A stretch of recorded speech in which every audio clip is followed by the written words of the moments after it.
Bonjour, vous êtes à l'émission Causons Affaires, le rendez-vous des entrepreneurs en quête d'informations et d'astuces pour la gestion de leur entreprise.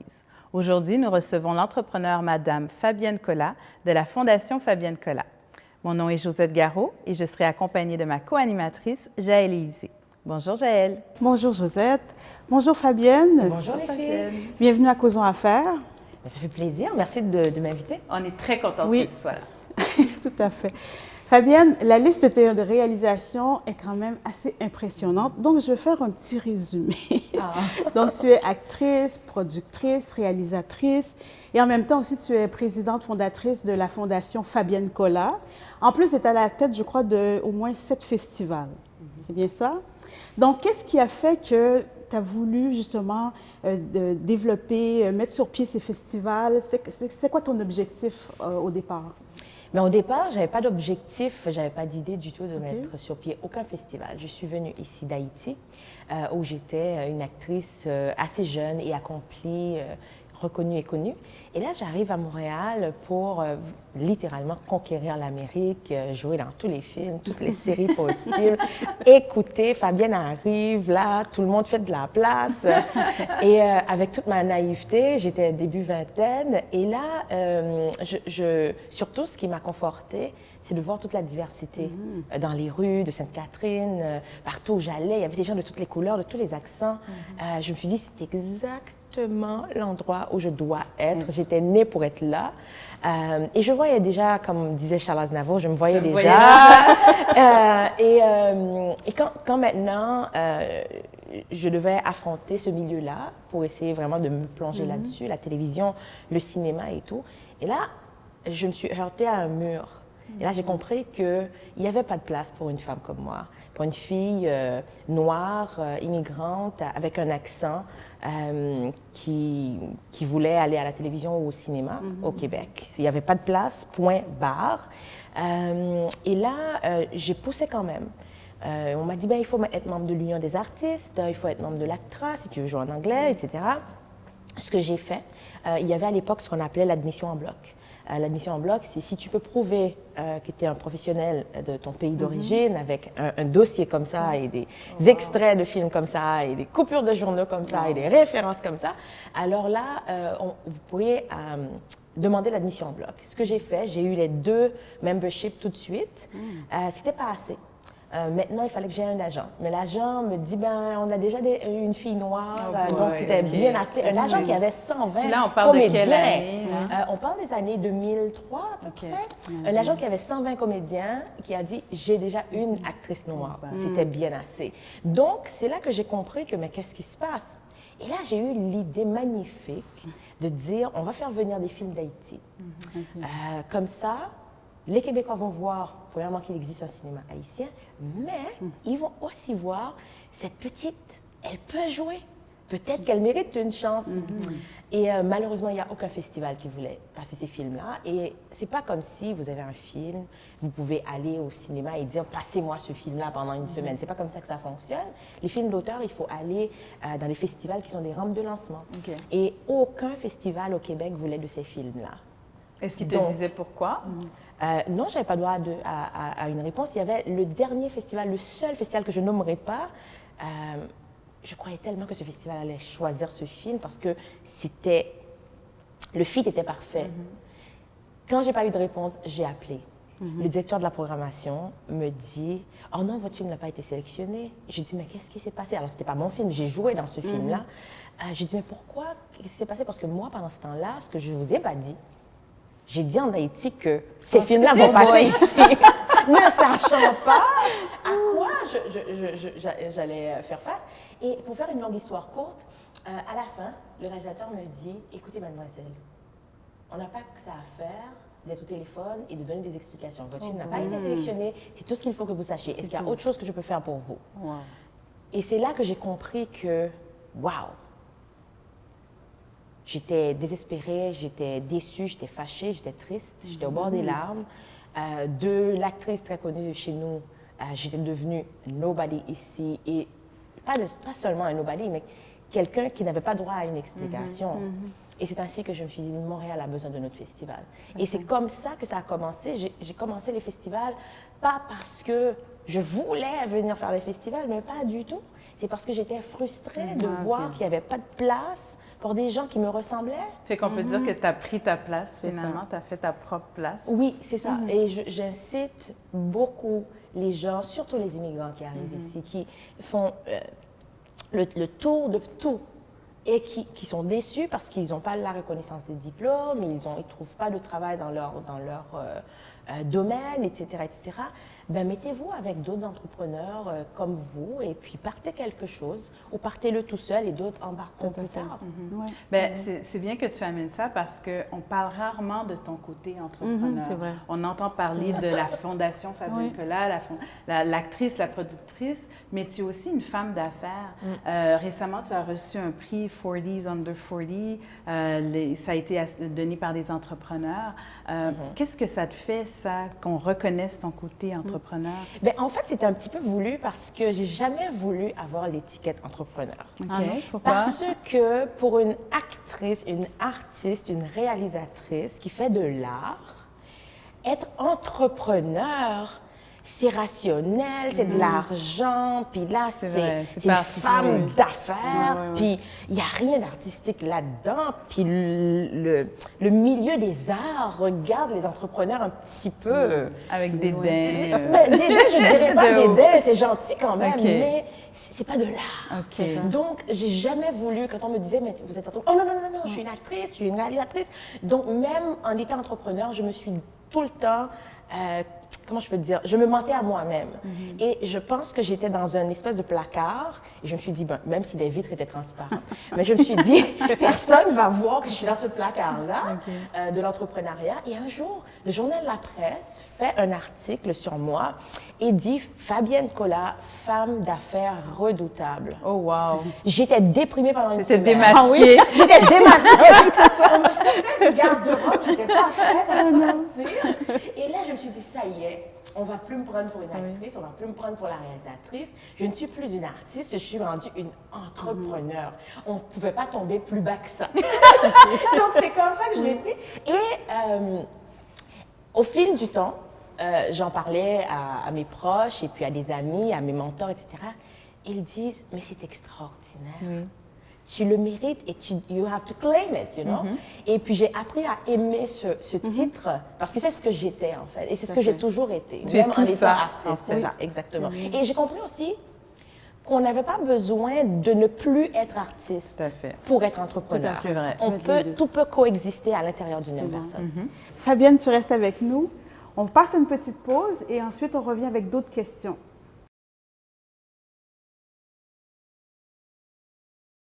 Nous sommes de retour à l'émission Causons Affaires, toujours avec notre entrepreneur, Mme Fabienne Collat. Fabienne, avant la pause, on a discuté un peu de, si on peut dire, cette espèce de dualité que tu avais entre être artiste ou femme entrepreneur. On aimerait savoir, lorsque tu as décidé justement de te lancer en affaires, est-ce que c'est parce que tu l'as toujours su ou bien c'est parce que tu es entourée d'entrepreneurs? Est-ce que tu es d'une famille d'entrepreneurs? Qu'est-ce qui t'a incité en fait à devenir entrepreneur? Mais comme je l'ai dit tout à l'heure, je pense que j'ai toujours été. Je ne crois pas que c'est la même chose pour tout le monde. Il y a des gens qui le deviennent, qui apprennent. Ça peut être un apprentissage aussi, avec un peu de volonté, de l'acharnement et puis être décidé, on peut devenir entrepreneur. Dans mon cas, je l'ai toujours été depuis ma tendre enfance parce que j'avais des parents entrepreneurs. Même si ma mère était fonctionnaire et travaillait pour le gouvernement et tout ça, à côté, elle faisait du commerce. À côté, elle vendait plein de trucs. Et devine qui allait vendre tout ça à l'école? Fabienne. C'est toi. Devine qui allait cogner aux portes des amis de ma mère, de tout le monde, c'est moi. Pas parce que ma mère me demandait ça quand j'étais jeune, parce que je le voulais. J'ai gagné la confiance de ma mère pour qu'elle me fasse confiance avec sa marchandise, avec l'argent, etc. Et j'étais fière de dire, maman, j'ai vendu pour tant d'argent de bandana à l'école, j'ai vendu pour tant de tailleurs, de ci, de ça. Donc, j'ai vendu pas mal de choses comme ça. Mon père, lui, a été entrepreneur. Il a toujours été son propre patron. Il a eu des studios photos toute sa vie. Il n'a jamais eu un employeur, mon père. Donc, je l'ai vu comme exemple, tenant ses propres business, ses propres affaires, ses propres entreprises. Et moi, je faisais du stage avec lui l'été. Je faisais du stage avec lui après le travail, après l'école, je veux dire, et le week-end. Donc, c'était une belle université pour moi. Donc, je pense que c'est là que j'ai eu mon vrai bachelor. Est-ce que c'est là que tu as appris à aimer la caméra, studio photo? Oui, c'est vrai. On ne savait pas ça. Ah, ça, c'est une autre histoire. Mais pour revenir au côté entrepreneur, c'est vraiment, j'ai beaucoup appris de mon père et de ma mère et j'ai eu l'expérience terrain avec vraiment affronter des clients, séduire des clients, les convaincre d'acheter. Et je me rappelle une fois, j'ai passé une journée, ma première journée, c'était un peu rough quand je devais vendre et j'ai eu que des non, que des refus. Et là, j'ai dit à mon papa, « Hey, à la fin de la journée, j'ai vendu un, puis j'ai parlé à 10 personnes. Peux-tu imaginer? » Mon père m'a dit, « Mais c'est formidable. Ça veut dire, il te faut 9 noms pour vendre quelque chose. Donc, à chaque nom que tu vas avoir, sois motivé parce que tu te rapproches de ton oui. » Et là, j'ai dit, « Oh, c'est devenu un jeu pour moi. » Donc, quand tu me disais non, je me dis, c'est pas grave. Tu décourageais parce que je me rapproche de mon oui. Donc, c'est comme ça que je suis tombée dans l'entrepreneuriat et plus tard, j'ai vendu des voitures, d'autres trucs un peu plus complexes. Le côté artiste, je pense aussi que mon papa est déjà un artiste et un photographe professionnel et tout ça. Donc, c'est sûr que j'étais peut-être prédisposée, mais pas nécessairement parce que je regarde mon frère, il n'est pas du tout artiste donc, et tout. Donc, le gène est allé vers toi. Donc, c'est pas génétique, en fait. Je pense pas que ce soit génétique. Mais bon, ce côté-là s'est développé en moi, c'est ce que j'ai. Je pense que je l'ai toujours eu, toute petite, en jouant, en étant toujours la première à lever la main quand il y avait une poésie à déclamer devant la classe, en faisant du théâtre, etc. C'est resté et plus tard, je suis devenue mannequin. J'ai commencé comme ça et par la suite... mais justement, par rapport à ça... ton entreprise, Zaza Productions, dont on n'entend pas souvent parler, on a lu qu'une des missions, c'était de mettre de l'avant les gens de la diversité, les acteurs qui travaillent à faire une différence. Mais on a vu aussi plusieurs études qui démontrent qu'il n'y a pas beaucoup de diversité encore en 2018 à la télé québécoise. Est-ce que tu penses que ça va changer? Est-ce que le but de ton entreprise, c'est vraiment d'encourager plus de diversité? Pourquoi tu as fait cette entreprise-là? Bien, en fait, Zaza Productions, comme le nom l'indique, c'est d'abord et avant tout une maison de production. Donc, on fait du contenu. Par la force des choses, on organise des événements également, de A à Z, que ce soit pour le côté logistique, le côté coordination, le côté branding, le côté image. Par la force des choses encore, on a eu des contrats avec des corporations. On a même fait un contrat pour l'Union européenne en lien avec la culture en Haïti. Donc, c'est devenu quelque chose qu'on n'avait pas anticipé du tout. Et je pense que le danger, c'est de trop s'évader parce que ça va bien, on continue, puis on touche à tout, et puis oublier un peu la mission de départ. Donc, on s'est écarté un petit peu de cette mission première-là, puis je veux le retrouver. Je veux m'y atteler parce que, comme la Fondation Fabienne Collat, justement, se bat tellement pour la représentativité de la diversité à l'écran, etc., et derrière la caméra, que j'ai trouvé finalement que Zaza Productions, c'était plus nécessaire qu'on fasse ça. C'est ça, donc on le fait déjà d'une autre façon. Donc, c'est ce qui s'est passé c'est ce qui se passe dans ma réalité à moi. Pas toujours évident de jongler les deux réalités, mais pour répondre à votre question, je trouve que c'est désolant qu'on soit en 2018 et qu'on soit encore à parler de manque de diversité. Je ne pense pas du tout que ça avance au rythme que ça devrait avancer. Quand je venais d'arriver ici, il y a presque 15 ans, on me disait « Ah, dans 2, 3, 4, 5 ans, on est là-dedans, dans 2, 3, 4, 5 ans, il y aura plein de diversité partout, etc., etc. » Bien, on est 15 ans plus tard, il n'y en a pas de diversité partout à l'écran, on ne les trouve pas. Je pense que le public est prêt. Oui. Je pense que c'est ce même public-là qui est blanc, qui est allé voir Black Panther. C'est ce même public-là qui adore Spike Lee. Spike Lee est revenu au festival là récemment. La salle, il y avait pas mal de non-noirs. Donc, c'est pour vous dire que c'est un public ouvert. Moi, le public québécois, le public canadien, le Québécois particulièrement, c'est un public C'est très vrai. ouvert d'esprit, puis qui est en quête de diversité, qui veut voir autre chose, qui veut écouter d'autres histoires, qui veut s'évader, qui veut aller à la rencontre des autres. Malheureusement, les décideurs, les C'est là que ça- distributeurs, c'est les là que ça bloque. diffuseurs, les gatekeepers, comme on les appelle, ben, eux sont pas prêts et disent « Ah, je pense pas que le public soit rendu là ».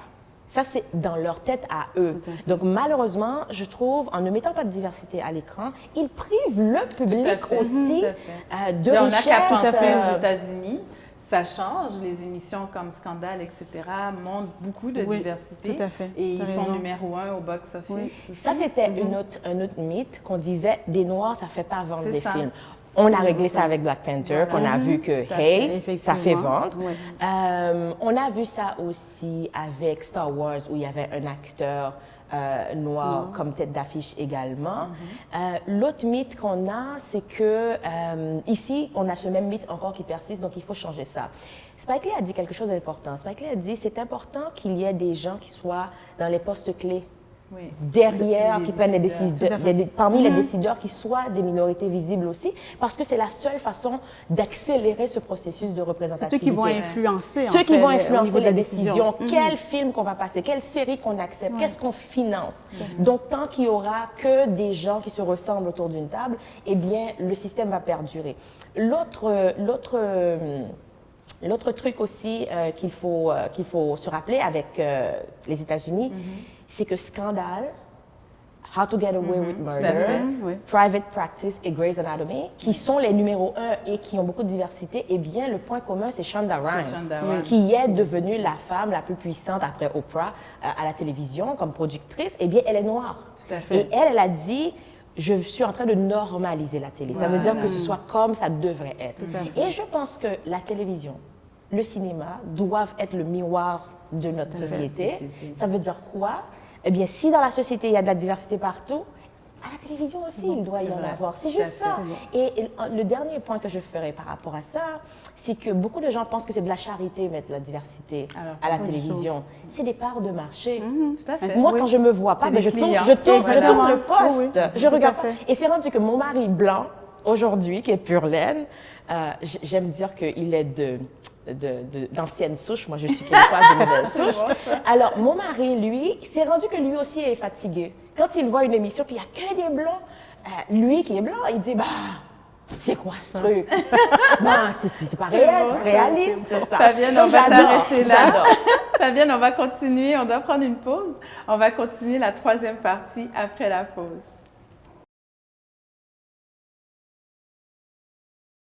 De retour à Causons Affaires et nous sommes avec Fabienne Collat. Fabienne, avec notre dernier segment, on a encore quelques questions par rapport à ce que tu fais au niveau du festival. Tu choisis beaucoup de films qui sont connus, mais parfois, c'est des films qui sont de belles découvertes. C'est quoi ton processus de sélection pour ces films-là? Est-ce que tu suis ton instinct? Souvent, on parle du gut feeling quand on est entrepreneur. Comment tu procèdes? Mais en fait, je ne peux pas prendre le crédit pour ça, parce que je ne choisis pas les Ah non? films.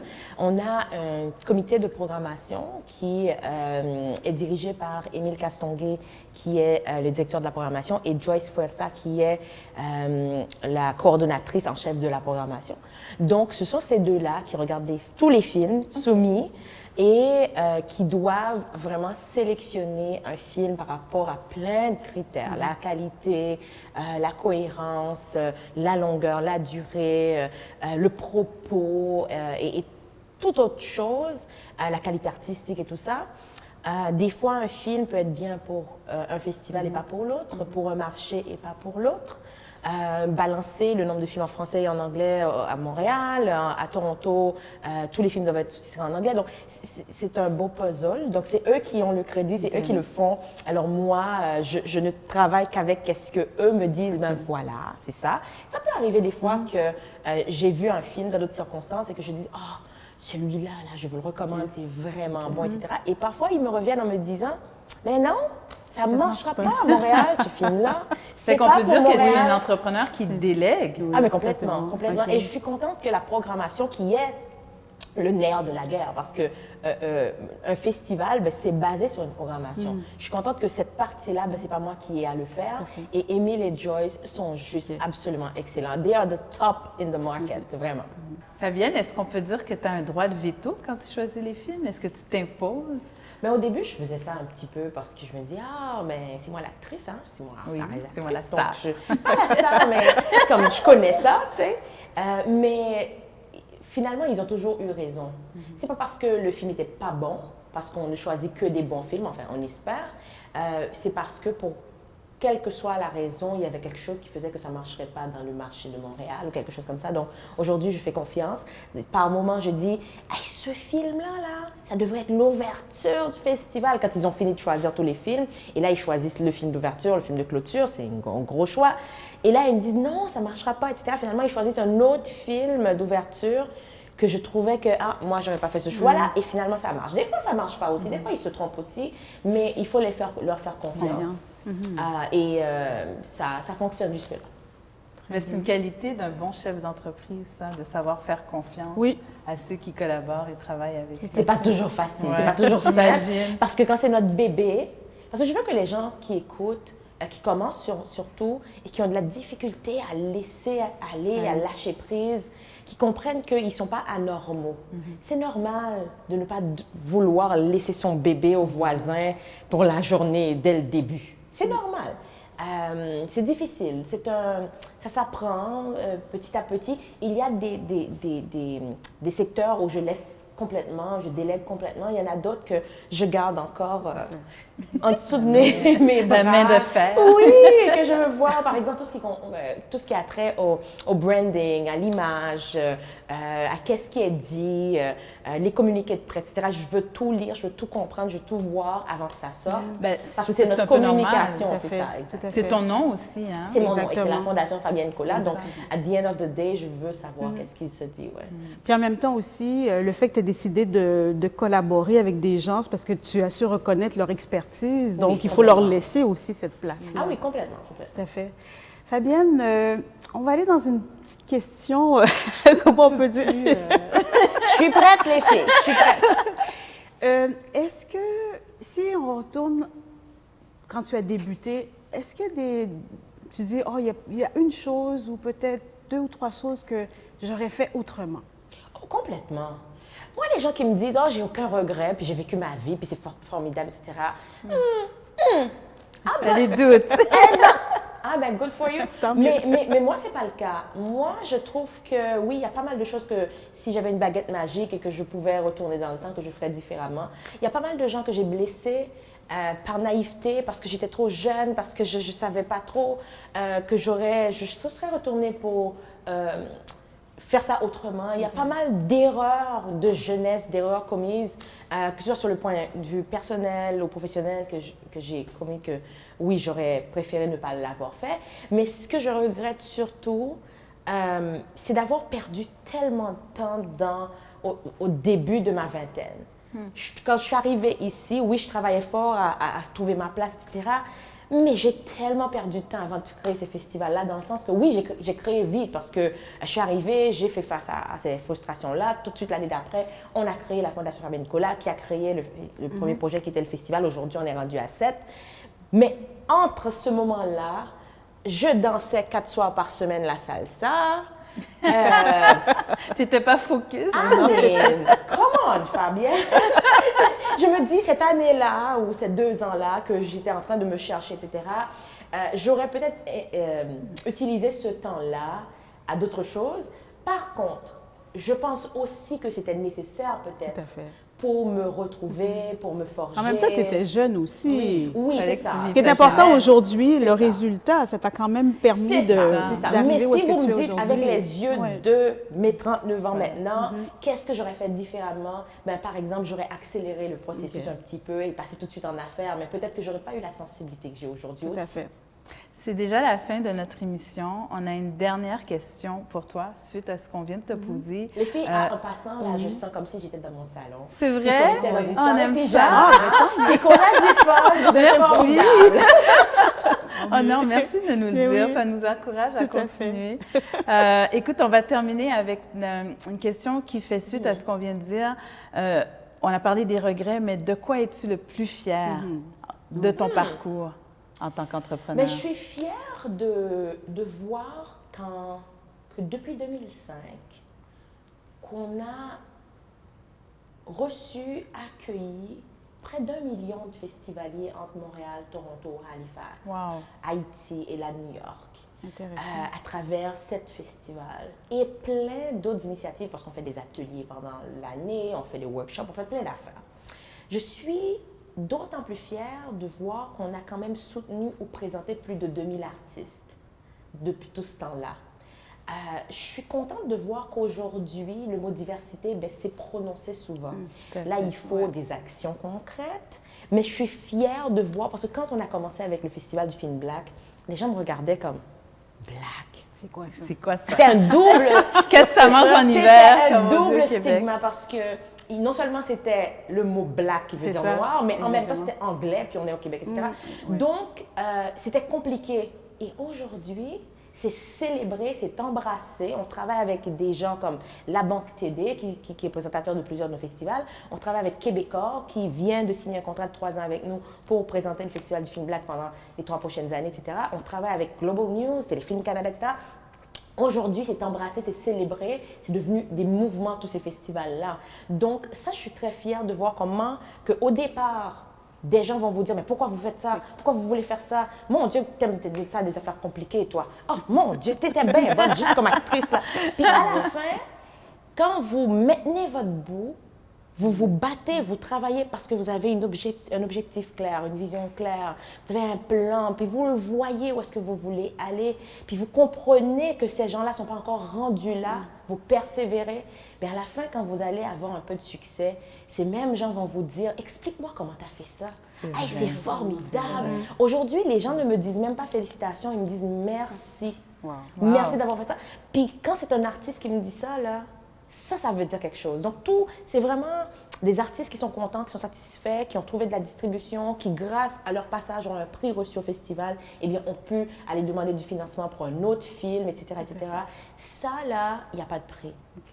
Merci, Ben, nous aussi, on te Fabienne. dit merci, Fabienne. Tout à fait. Merci pour cette Merci belle à vous. entrevue. Merci. Tu On es va une femme très te inspirante. réinviter dans notre salon Causons Affaires. Ah oui, vraiment, vraiment. Merci. Merci beaucoup. Merci à vous.